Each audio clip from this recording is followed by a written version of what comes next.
Hello, English learners and curious minds. Welcome back to English with Kay. I'm your host, Kohonor, and I'm absolutely thrilled to be spending some time with you today. We're not just tackling English, we're giving it a big, friendly hug. Today, we're going beyond the usual suspects and diving into some of those less common but still super important English mistakes that even advanced learners sometimes stumble over. These are the kinds of errors that might not be glaringly wrong, but they can make your English sound just a little bit off. Now, I know what some of you might be thinking. Oh, great, another grammar lesson disguised as a fun podcast? But hold on. This isn't about nitpicking or making you feel bad about your English. It's about fine tuning your skills, adding some polish, and helping you sound even more natural and confident. We're going to laugh, we're going to learn, and maybe, just maybe, we'll avoid a few awkward situations along the way. So grab your favorite snack, settle in, and let's get started. First up on our list is sneaky mistakes, the overuse of formal language in everyday situations. Now, don't get me wrong, knowing formal English is definitely a good thing. It's essential for writing essays, giving presentations, and impressing your boss. But in casual conversations, it can sometimes make you sound a bit, well, robotic.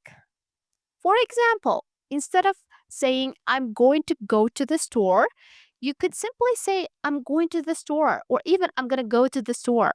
See the difference? It's much more relaxed and natural. Another example is using lots of big words when smaller ones would do just fine. Instead of saying, I would like to inquire about the price, you could just say, how much does it cost? Keep it simple, folks. Here's a little tip. Pay attention to how native speakers talk in movies, TV shows, and everyday conversations. Notice how they use contractions, slang, and informal language to create a friendly and relaxed atmosphere. Try to incorporate some of those elements into your own speech, and you will be well on your way to sounding more natural. Next, let's tackle a tricky area: verb tenses, specifically the past perfect.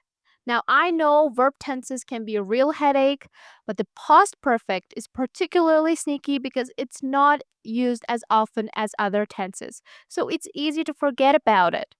The past perfect is used to describe an action that happened before another action in the past. For example, I had already eaten dinner when my friend arrived. The had eaten part is the past perfect because it happened before my friend arrived. A common mistake is using the past simple, I ate dinner, instead of the past perfect in these situations. While it might not always be grammatically incorrect, it can sometimes change the meaning of the sentence or make it less clear. So, how can you avoid this mistake? Think about the order in which things happened.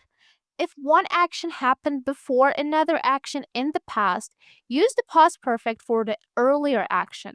Practice makes perfect, so try writing some sentences using the past perfect to get the hang of it. Okay, let's move on to something a little more fun: idioms. Now, we all know that the idioms can add color and personality to your English, but using them incorrectly can sometimes lead to hilarious misunderstandings. The key is to understand the meaning and context of each idiom before you use it. Let's take the idiom to be on the same page.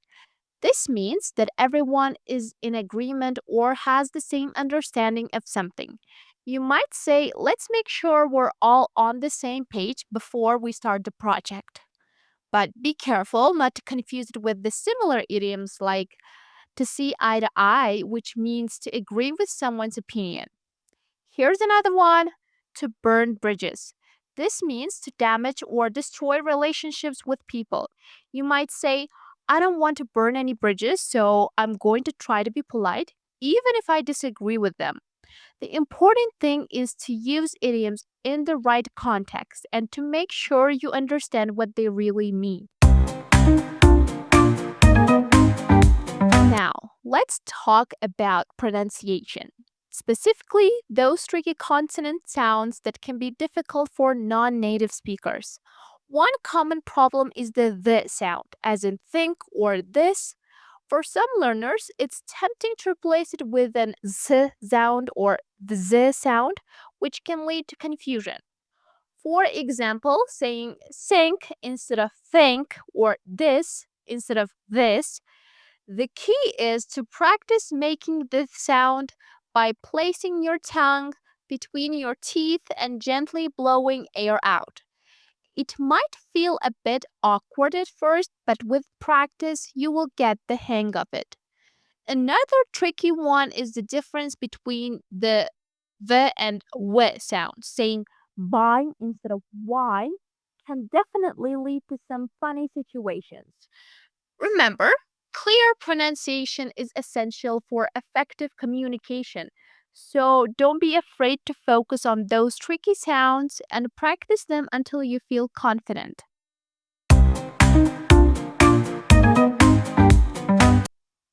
Let's switch gears and talk about those pesky prepositions. I know, prepositions can be the bane of many English learners' existence, but mastering them is essential for sounding natural and avoiding confusion. One common mistake is mixing up in, on, and at when talking about time and place.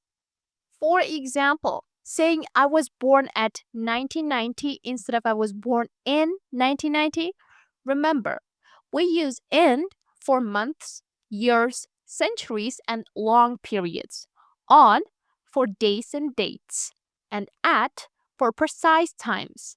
Another common mistake is using the wrong preposition after certain verbs. We listen to music, we agree with someone, and we are interested in something. There's no logic to it. You just have to memorize them. The best way to master prepositions is to pay attention to how they are used in context and to practice, practice, and practice. Before we wrap up, I want to share a funny story about an English mistake I once made.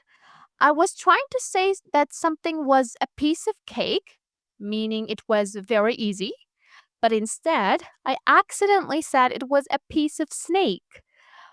Let's just say it created a rather strange and slightly terrifying mental image. Well, the point is, everyone makes mistakes, even native speakers. The important thing is to learn from them and not be afraid to laugh at yourself along the way. All right, my amazing listeners, that brings us to the end of today's episode. I truly hope you had a blast, picked up some valuable insights, and are feeling more confident than ever about tackling those sneaky, less common English mistakes. Remember, mastering a language is a marathon, not a sprint, and every little bit of progress counts. Now, before you head off to conquer the English speaking world, let's solidify what we've learned today with a crystal clear recap of the essential points. Consider this your definitive guide to dodging those uncommon oops moments. So, here's exactly what you need to take away from today's episode. Prioritize informal language in everyday situations. Avoid overusing overly formal language in casual conversations. Strive to sound natural and approachable by incorporating contractions, simpler vocabulary, and relaxed tone. Think about how native English speakers communicate in movies and everyday life and try to emulate that.